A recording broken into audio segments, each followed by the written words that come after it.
वाढदिवसानिमित्त आमचे मार्गदर्शक गोपीनाथ दादा अमृते यांचा वाढदिवस साजरा करण्याचं भाग्य वास्तविक आमच्या नायगाव परिसराला हवं होतं, परंतु आम्ही कमनशिबी साहेबांनी तो प्राप्त केला.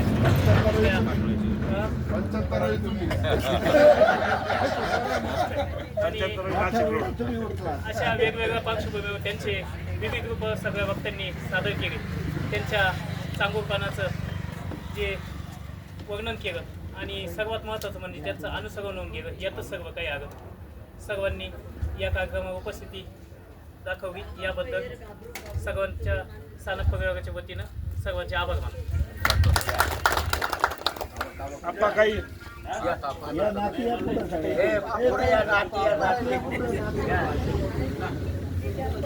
चला तुम्ही सगळ्या चला.